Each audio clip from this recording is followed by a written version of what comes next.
कि भारतीय जनता पार्टी के लोग आपस में लड़कर के और कुर्सी की लड़ाई में पूरा एडमिनिस्ट्रेशन खत्म कर दिया है। जहां खुद स्वीकार कर रहे हैं कि बड़े पैमाने पर दलाली चल रही है। जिस प्रदेश के मुख्यमंत्री खुद स्वीकार कर रहे हो कि दलाली हो रही हो, भारतीय जनता पार्टी अपने हारे हुए लोगों के साथ खड़ा होना चाहती है या हारे हुए लोगों के साथ खड़ा होना चाहती है। खुद आरोप लगा रहे हैं और मुख्यमंत्री खुद स्वीकार कर रहे हैं दलाली हो रही है। तो सवाल ये, जनता ये भी तो सुनना चाहेगी या जानना चाहेगी कि अगर मुख्यमंत्री महसूस कर रहे हैं कि दलाली हो रही है तो जो दलाली कर रहे हैं उन पर कार्रवाई क्या कर रहे हैं। ये सरकार कुर्सी के चक्कर में जनता को अपने हाल पे छोड़ दिया। कोई कह रहा है कि इतने गांव हैं बाढ़ की चपेट में, 1400 गांव। कोई अखबार लिख रहा है 900 गांव हैं बाढ़ की चपेट में। सच्चाई कम से कम ये सरकार बताए कि आखिरकार कितने गांव हैं चपेट में, क्या उनकी मदद हो रही है। कल सरकार कह देगी कि बाढ़ आई नहीं क्योंकि बाढ़ का पानी निकल जाएगा। जब जरूरत थी तो सरकार कहां थी। और जब मुख्यमंत्री जी के अपने गृह जनपद में बाढ़ हो, पूरा गोरखपुर में पानी भरा था, अब 2 दिन में बाहर निकल गया। तो जब मदद की जरूरत थी तब सरकार कहां थी। और सरकार घबरा गई कहीं ये जो संघर्ष है कहीं बढ़ ना जाए। समाजवादी लोग लगातार संपर्क में थे, तो इसलिए ये सरकार कमजोर हो गई, इसलिए फैसला टाल दिया। क्या जो पहले जिन लोगों का घर उजाड़ा था, ये सरकार मजबूत होती तो इनका भी उजाड़ देती घर। तो किसने फैसला लिया था घरों को हटाने का?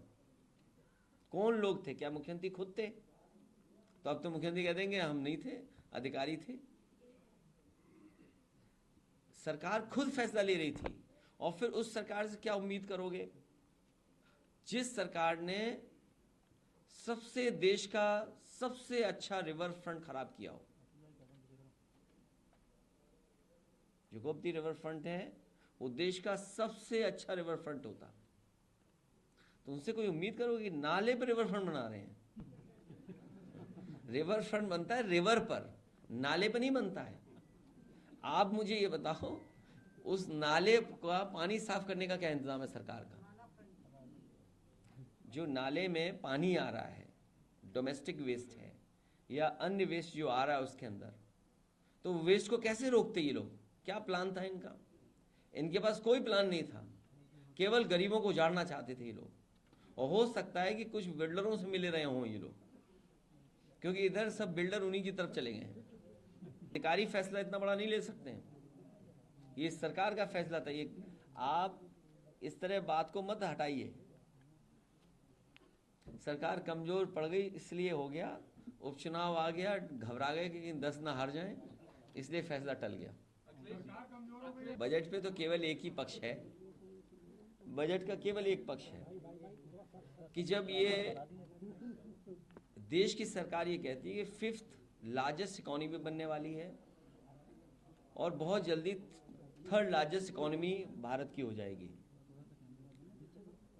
उसमें उत्तर प्रदेश जो अपना सपना देख रहा था कि एक $1 ट्रिलियन की इकोनॉमी होगी, तो उसके लिए दिल्ली सरकार ने क्या सहयोग किया और दिल्ली सरकार ने क्या मदद की है। पहली बात कि हमारे उत्तर प्रदेश के मुख्यमंत्री जी ये कहते रहे हैं कि उत्तर प्रदेश की $1 ट्रिलियन इकोनॉमी कर देंगे।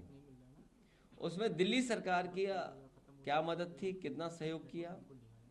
और फिर जो ग्रोथ रेट चाहिए यूपी को, वो 35% की चाहिए। तो उस 35% ग्रोथ रेट के लिए क्या मदद किया है दिल्ली सरकार ने।